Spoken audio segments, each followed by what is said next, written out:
উজনি অসমৰ মানুহ ইমান হেৰি নহয়, তেওঁলোকৰ গৰিমা আছে, মান সন্মান মৰ্যাদা আছে। উজনিৰ মানুহে কেতিয়াও মিয়াক আমন্ত্ৰণ নজনায়। জনগোষ্ঠীয় আজি আবেষ্টনী আছে, ট্ৰাইবেল বেল্ট আছে, তাত তেওঁলোকে কিয় এনক্ৰোচমেণ্ট কৰে সেইটো জনা দৰকাৰ। সেই জনগোষ্ঠীসকলক আমি সন্মান দিব লাগে।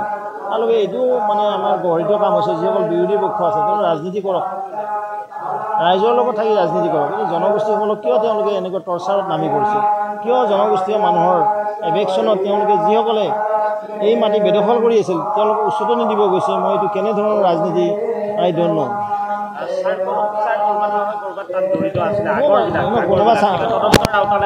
নিশ্চয় অনা হ'ব। আমিতো আপিল কৰিম যে যিসকল চাৰ্কল অফিচাৰৰ এইটো কৰিলে কেনেকৈ তাত মাটি দিয়া হ'ল, কি কাৰণে ট্ৰাইবেল বেল্টত মাটি বেচা কিনা বা এনক্ৰোচমেণ্টত তেওঁলোক ক'ত গৈছিলে, এইবিলাক গোটেই কথা চাব লাগিব। এইবিলাক কংগ্ৰেছৰ কুকৃতি আছিলে। তেওঁলোকে গোটেই অসমখনক কমুৱাসকলৰ চৰণীয়া পথাৰ কৰিব খোজে আৰু এটা এজেণ্ডা লৈ কংগ্ৰেছে কাম কৰিছিলে। কিন্তু এতিয়া তেওঁলোকৰ এজেণ্ডা বানচাল হ'ল। এতিয়া যি ষ্টেণ্ড অৰ্ডাৰ আছে মহামান্য সুপ্ৰিম কোৰ্টৰ হওক, হাইকোৰ্টৰ হওক, একৰ্ডিংলি ল আগবাঢ়িব, ল প্ৰচিড কৰিব আৰু ল অনুসৰি এভেকশ্যন কণ্টিনিউৱাছ চলি থাকিব। কোনে মাতিব বোলে? উজনি অসমত মানুহ আছে, তেওঁলোকে কাম কৰি ল'ব। উজনি মানুহ কোৱা নাই তোমালোক আহা বুলি, তেওঁলোকে এপিল কৰিছে। তেওঁলোকৰ নহ'লে ভাত মৰিব যে। উজনি অসমৰ মানুহ ইমান হেৰি নহয়, তেওঁলোকৰ গৰিমা আছে, মান সন্মান মৰ্যাদা আছে। উজনিৰ মানুহে কেতিয়াও মিয়াক আমন্ত্ৰণ নজনায়। উজনি অসমৰ মানুহ ইমান হেৰি নহয়, তেওঁলোকৰ গৰিমা আছে, মান সন্মান মৰ্যাদা আছে। উজনিৰ মানুহে কেতিয়াও মিয়াক আমন্ত্ৰণ নজনায়।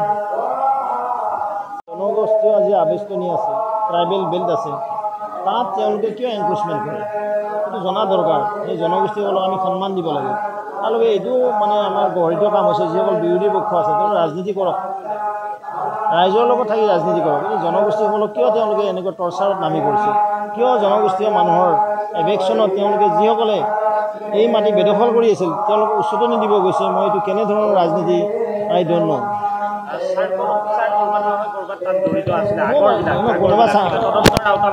নিশ্চয় অনা হ'ব। আমিতো আপিল কৰিম যে যিসকল চাৰ্কল অফিচাৰৰ এইটো কৰিলে কেনেকৈ তাত মাটি দিয়া হ'ল, কি কাৰণে ট্ৰাইবেল বেল্টত মাটি বেচা কিনা বা এনক্ৰোচমেণ্টত তেওঁলোক ক'ত গৈছিলে, এইবিলাক গোটেই কথা চাব লাগিব। এইবিলাক কংগ্ৰেছৰ কুকৃতি আছিলে।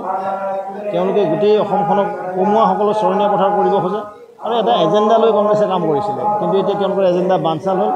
এতিয়া যি ষ্টেণ্ড অৰ্ডাৰ আছে মহামান্য সুপ্ৰিম কোৰ্টৰ হওক, হাইকোৰ্টৰ হওক, একৰ্ডিংলি ল আগবাঢ়িব, ল প্ৰচিড কৰিব আৰু ল অনুসৰি এভেকশ্যন কণ্টিনিউৱাছ চলি থাকিব। কোনে মাতিব বোলে? উজনি অসমত মানুহ আছে, তেওঁলোকে কাম কৰি ল'ব। উজনি মানুহ কোৱা নাই তোমালোক আহা বুলি, তেওঁলোকে এপিল কৰিছে। তেওঁলোকৰ নহ'লে ভাত মৰিব যে। উজনি অসমৰ মানুহ ইমান হেৰি নহয়, তেওঁলোকৰ গৰিমা আছে, মান সন্মান মৰ্যাদা আছে।